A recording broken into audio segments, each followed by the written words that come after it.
अस्सलाम वालेकुम। अक्सर लोग ये सोचते हैं कि आखिर यूट्यूब पर लोग अपने शौक से पैसे कैसे बना लेते हैं। आज हम इसी राज से पर्दा उठाएंगे और देखेंगे कि इस प्लेटफॉर्म से पैसे कमाने के पीछे असल कहानी है क्या। तो सवाल यही उठता है कि आखिर YouTube से पैसे कमाए कैसे जाएं?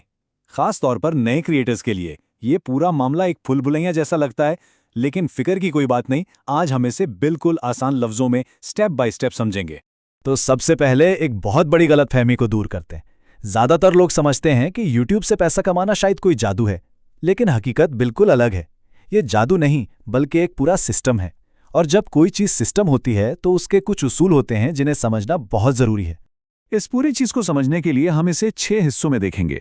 पहले हम इस सिस्टम को समझेंगे, फिर इसमें दाखिल होने के क्या उसूल हैं, उसके बाद पैसे मिलते कैसे हैं, फिर चैनल को ग्रो कैसे करना है, इश्तिहारों के अलावा कमाने के क्या तरीके हैं, और आखिर में सबसे जरूरी चीज वो माइंडसेट जो कामयाबी के लिए चाहिए। चलें जी, तो शुरू करते हैं हमारे पहले हिस्से से, यानी ये सिस्टम काम कैसे करता है। देखें, कोई भी गेम जीतने से पहले उसके रूल्स और उसकी मशीनरी को समझना लाजमी होता है। इस पूरे सिस्टम की जो बुनियाद है ना, वो है YouTube पार्टनर प्रोग्राम, जिसे शॉर्ट में YPP भी कहते हैं। ये समझ लें कि ये वो ऑफिशियल दरवाज़ा है जहां से क्रिएटर्स को अपनी वीडियोस पर चलने वाले इश्तिहारात की कमाई में हिस्सा मिलना शुरू होता है। सीधी सी बात है, ये एक पूरा साइकिल है। आप ऐसा कंटेंट बनाते हैं जो लोगों को पसंद आए, लोग उसे देखने आते हैं, उनको वीडियोस पर इश्तिहार दिखाए जाते हैं, और फिर उन इश्तिहारों से जो पैसा बनता है उसका एक हिस्सा आपको मिल जाता है। बस ये चक्कर चलता रहता है। अच्छा, सिस्टम की बुनियादी बातें तो समझ आ गई, लेकिन अब सवाल यह है कि इस पार्टनर प्रोग्राम में दाखिल कैसे हुआ जाए। इसके लिए क्वालिफाई करने का तरीका क्या है? अब देखें, YouTube ने ना 2 रास्ते दे दिए हैं। एक है फैन फंडिंग, जिससे आपको मेंबरशिप्स और सुपर थैंक्स जैसी चीजें जल्दी मिल जाती हैं, और दूसरा जो बड़ा टारगेट है वो है फुल मोनेटाइजेशन, जो इश्तिहारों से होने वाली आमदनी समेत तमाम फीचर्स के दरवाजे खोल देता है। फुल मोनेटाइजेशन के लिए पहला बड़ा टारगेट है 1000 सब्सक्राइबर्स। ये सिर्फ एक नंबर नहीं है, ये इस बात का सबूत है कि आपने अपने कंटेंट के इर्द गिर्द एक छोटी सी कम्युनिटी बनाना शुरू कर दी है। 1000 सब्सक्राइबर्स का हदफ पूरा करने के बाद क्रिएटर के पास 2 ऑप्शंस आते हैं। उसे साबित करना होता है कि लोग उसके कंटेंट में वाकई दिलचस्पी रखते हैं, और इसके लिए 2 में से एक रास्ता चुनना होता है। पहला रास्ता उनके लिए है जो लंबी वीडियोस बनाते हैं। उन्हें पिछले 1 साल में 4000 घंटे का पब्लिक वॉच टाइम पूरा करना होता है। इससे YouTube को पता चलता है कि आपका कंटेंट लोगों को देर तक अपने साथ जोड़े रख सकता है। दूसरा रास्ता है शॉर्ट्स बनाने वालों के लिए। यहाँ टारगेट है पिछले 90 दिनों में 10 मिलियन यानी 1 करोड़ पब्लिक शॉर्ट्स व्यूज। इससे पता चलता है कि आपके कंटेंट में वायरल होने का कितना पोटेंशियल है। चलें जी, मान लेते हैं कि क्वालिफिकेशन पूरी हो गई, लेकिन अब असल सवाल, पैसे बनते कैसे हैं? कौन सी चीजें हैं जो ये तय करती हैं कि कमाई ज्यादा होगी या कम? देखें, जो अर्निंग है ना, वो कोई इत्तेफाक नहीं होती। ये बहुत सी चीज़ों पर मुनसिर है, जैसे आपके देखने वाले किस मुल्क से हैं, आपका टॉपिक क्या है, और सबसे बढ़कर लोग आपकी वीडियोस के साथ कितना एंगेज करते हैं। लेकिन कुछ टॉपिक्स पर ज्यादा पैसे क्यों मिलते हैं?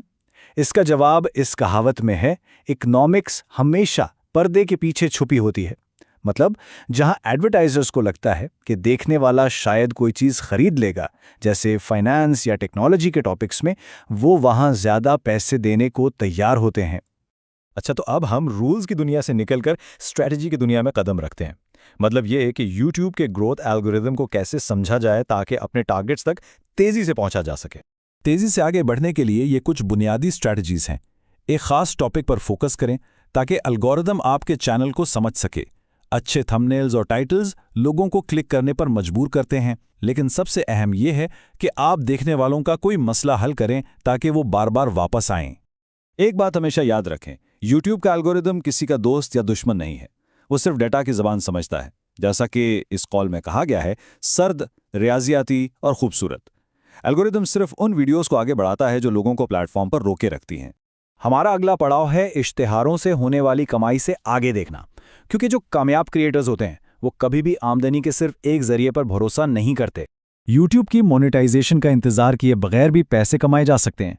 अगर कोई महारत है तो फ्रीलांसिंग सर्विसेज दें, एफिलिएट मार्केटिंग से चीज़ें रेकमेंड करें, या अपने डिजिटल कोर्सेज बनाकर बेचें। यह आपको पहले दिन से ही एक बिजनेस की तरह सोचने पर मजबूर करता है।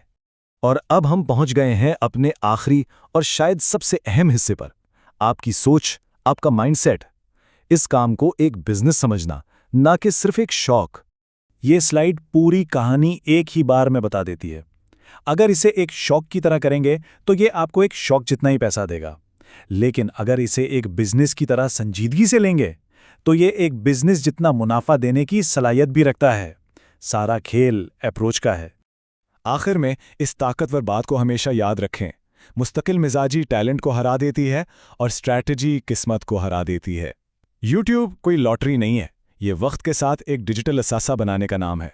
तो छोटा शुरू करें, मुस्तकिल रहें और हर हफ्ते खुद को सिर्फ 1% बेहतर बनाने की कोशिश करें।